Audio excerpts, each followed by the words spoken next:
Hassan Seri Gading. Terima kasih Tan Sri Speaker. Tempat duduk dah berpindah.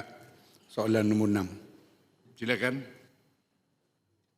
Ya, Tuan Yang di-Pertua, Kementerian Pertanian dan Keterjaminan Makanan KPKM sentiasa berusaha untuk mengambil langkah transformatif bagi mengukuhkan tahap keterjaminan makanan negara melalui agenda pemodenan sektor agro makanan yang progresif. Komitmen ini dizahirkan melalui Teras Strategik 1 Tasar Agro Makanan Negara 2021 hingga 2030 DAN 2.0, yaitu mendukung pemodenan dan pertanian pintar. Di bawah rancangan Malaysia ke-13, RMK 13, agenda pemodenan sektor agro makanan negara diberkasakan melalui peruntukan yang berjumlah 50 juta ringgit menerusi program modernisasi pembangunan teknologi, mekanisasi dan otomasi TMA. Sebagai fasa permulaan pada tahun 2026, sebanyak 20 juta ringgit telah diperuntukkan bagi menyuntik elemen revolusi perindustrian keempat termasuk pertanian pintar, agro robotik dan internet benda Internet of Things selain mekanisasi dan otomasi kepada jabatan dan agensi KPKM. Dari segi sokongan pembiayaan untuk akses kepada teknologi, pada tahun 2024, Agrobank telah menyediakan dana program pembiayaan agroteknologi madani yang berjumlah 112 juta ringgit. Program pembiayaan ini diteruskan lagi pada tahun 2025 melalui pelaksanaan dana pembiayaan agromakanan dengan peruntukan 200 juta ringgit serta program modernisasi rantaian nilai agromakanan dengan peruntukan 30 juta ringgit pada kadar faedah yang rendah, yaitu 3%, yang bertujuan untuk menangani isu kewangan dan kos permulaan adaptasi teknologi yang tinggi. Selain itu, KPKM juga berkolaborasi dengan Suruhanjaya Security Malaysia menerusi Malaysian Innovative Agri Financing MIAF bagi mempromosikan kesedaran dan menggalakkan penggunaan pembiayaan alternatif dalam sektor pertanian kepada usahawan tani. Inisiatif ini bertujuan memudahkan akses pembiayaan kepada perusahaan mikro, kecil dan sederhana PMKS serta memacu pertumbuhan teknologi pertanian dan pertanian tani yang sedia untuk pelaburan. Seterusnya, bagi menarik penyertaan usahawan tani muda dalam sektor agromakanan, KPKM telah melaksanakan program Agropreneur Muda di bawah RMK 12 yang menyediakan program latihan dan bantuan Grant Agropreneur Muda GAM, yaitu bantuan dalam bentuk barangan in-kind kepada agropreneur berusia di antara 18 hingga 45 tahun. Sepanjang RMK 12, yaitu dari tahun 2021 sehingga 2025, seramai 3.914 orang usahawan telah menerima grant yang bernilai 86,616 juta ringgit Malaysia. Sebagai kesinambungan bagi inisiatif ini, KPKM akan melaksanakan program Agropreneur Next Gen PAN di bawah RMK 13.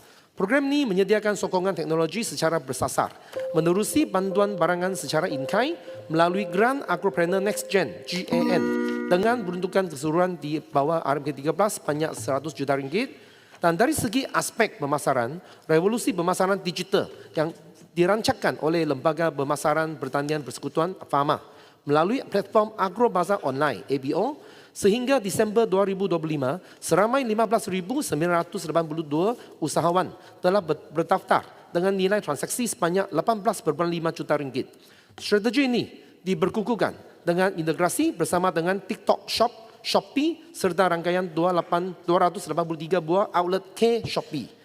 KPKM kekal komited dalam memacu transformasi kepada sektor agromakanan yang progresif melalui penggalakan akses kepada teknologi moden, pembiayaan dan pembangunan kapasiti usahawan ke arah mengukuhkan tahap keterjaminan makanan. Sekian, terima kasih. Terima kasih Yang Berhormat Menteri. Yang Berhormat Seri Gading, soalan tambahan. Terima kasih kepada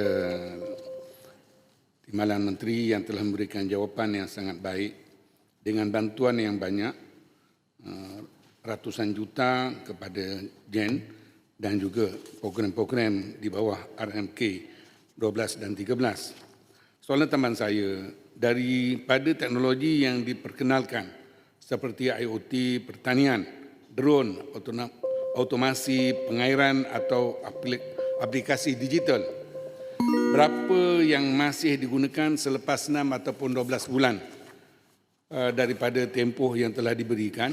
berapa yang gagal kerana isu kos, kemahiran ataupun penyelenggaraan. Apakah langkah kementerian untuk memastikan pemindahan teknologi berlaku secara berkesan dan tidak terhenti setakat pemberian peralatan sahaja? Terima kasih.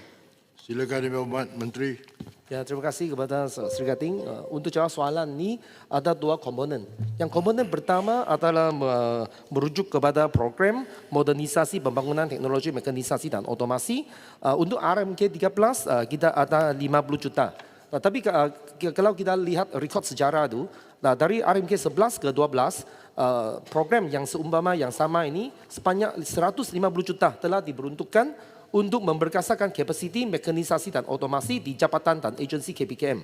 Dan ini adalah memberikan manfaat teknologi pertanian moden kepada lebih 40,000 petani, penternak dan nelayan di seluruh Malaysia ini. Dan aset tersebut yang diantaranya terdiri daripada jentera dan kenderaan pertanian, drone serta teknologi berteraskan IR 4.0 dan otomasi digital ini dijaga dan diselenggara dengan baik oleh jabatan dan agensi KPKM. So ini yang komponen yang pertama, di mana yang semua yang alat ini diselenggarakan oleh KPKM.